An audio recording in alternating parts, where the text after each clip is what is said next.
नमस्कार। सोचिए, क्या सोशल मीडिया पर की गई सिर्फ एक पोस्ट दुनिया की दो सबसे बड़ी ताकतों के बीच एक बड़ा कूटनीतिक संकट खड़ा कर सकती है।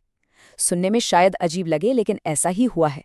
तो चलिए आज इसी घटना की गहराई में चलते हैं। तो इस पूरे बवंडर की शुरुआत हुई इन शब्दों से। डोनाल्ड ट्रंप ने एक पोस्ट शेयर की जिसमें भारत और चीन को हेलहोल कंट्रीज कहा गया, यानी नर्क से भी बदतर देश। असल में ट्रंप ने खुद ये नहीं लिखा था। उन्होंने एक अमेरिकन पॉडकास्टर की पोस्ट को शेयर किया था जिसमें प्रवासियों यानी इमिग्रेंट्स के बारे में बेहद अपमानजनक बातें कही गई थीं, और बस वहीं से ये पूरा विवाद भड़क उठा। अब सवाल ये है कि उस पोस्ट में ऐसा था क्या। देखिए, उसमें सीधे सीधे आरोप लगाए गए थे। कहा गया कि भारतीय प्रवासी अमेरिकी अर्थव्यवस्था का शोषण करते हैं। इतना ही नहीं, ये भी कि वो जन्मसिद्ध नागरिकता का गलत इस्तेमाल करके अपने पूरे परिवार को अमेरिका ले आते हैं। और जिस भाषा में ये सब कहा गया था वो बेहद असंवेदनशील थी। तो इतनी अपमानजनक टिप्पणी के बाद भारत ने क्या किया, उसकी आधिकारिक प्रतिक्रिया कैसी थी, आइए इस पर एक नजर डालते हैं। शुरुआत में भारत की तरफ से जो रिएक्शन आया उसे कई लोगों ने काफी कमजोर माना और इससे जनता में काफी गुस्सा भी देखा गया। लेकिन इसके बाद सरकार ने अपना रुख बदला और एक मजबूत और सीधा बयान जारी किया जिसमें देश की गरिमा पर जोर दिया गया। और आखिरकार भारत की ओर से एक सख्त जवाब आया। सरकार ने इन टिप्पणियों को साफ साफ बिना जानकारी के अनुचित और घटिया सोच वाला बताया और इसकी कड़ी निंदा की। ये बयान पहले की प्रतिक्रिया से कहीं ज्यादा ताकतवर था। अब जैसे ही यह विवाद बढ़ा, अमेरिकी अधिकारियों और दूतावास के कर्मचारियों ने तुरंत डैमेज कंट्रोल शुरू कर दिया। मतलब इस कूटनीतिक नुकसान को कम करने और रिश्तों को सुधारने की कोशिशें तेज हो गईं। चलिए अब कूटनीति से थोड़ा आगे बढ़ते हैं और ये देखते हैं कि इस विवाद की वजह से आर्थिक मोर्चे पर क्या कुछ दांव पर लगा हुआ है। देखिए, इस पूरे खेल में दांव पर क्या लगा है ये समझना बहुत जरूरी है।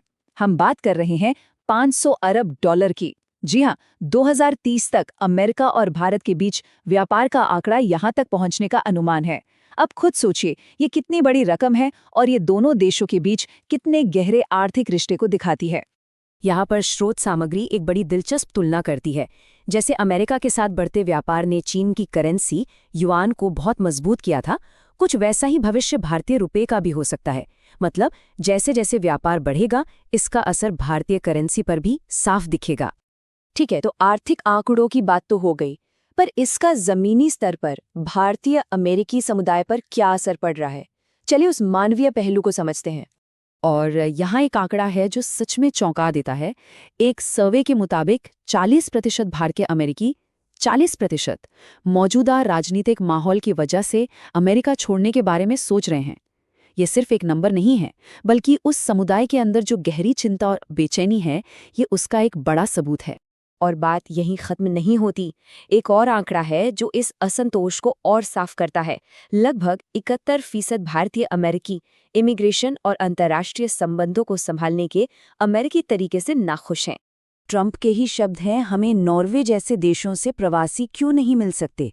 स्रोत के अनुसार ये बयान इस तर्क को और मजबूत करता है कि असली मुद्दा शायद इमिग्रेशन है ही नहीं, बल्कि नस्लीय पसंद नापसंद का है।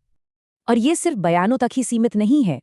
स्रोत इस तरह की बयानबाजी को स्कूलों और कॉलेजों में भारतीयों के खिलाफ बढ़ रहे असली नस्लवाद से जोड़ता है। मतलब जो नफरत ऑनलाइन दिखती है वो अब असल जिंदगी में भी उतर रही है। तो इन सब के बाद अमेरिका भारत के रिश्तों का भविष्य क्या है? आइए देखते हैं कि आगे का रास्ता कितना मुश्किल या आसान हो सकता है। स्रोत एक ऐसे पैटर्न की तरफ इशारा करता है जो शायद बार बार दोहराया जाएगा। ट्रंप अपने समर्थकों को खुश करने के लिए कोई विवादास्पद बयान देंगे और फिर अमेरिकी अधिकारी डिप्लोमैटिक डैमेज कंट्रोल में लग जाएंगे। ये एक तरह का चक्र बन गया है। तो आखिर में स्रोत का निचोड़ क्या है? निचोड़ ये है कि अमेरिका भारत के रिश्ते जरूरी तो हैं, लेकिन ये आपसी सम्मान पर टिके होने चाहिए। भारत को अपना पक्ष मजबूती से रखना होगा और किसी भी तरह की दादागिरी बर्दाश्त नहीं करनी चाहिए। और ये हमें एक बहुत ही अहम सवाल पर लाकर छोड़ देता है। जब रिश्तों में दरार डालने वाली बयानबाजी हो रही हो, तो क्या दोनों देशों के साझा हित यानी कॉमन इंटरेस्ट्स इतने मजबूत हैं कि वो इन दरारों को भर सकें? ये एक सोचने वाली बात है।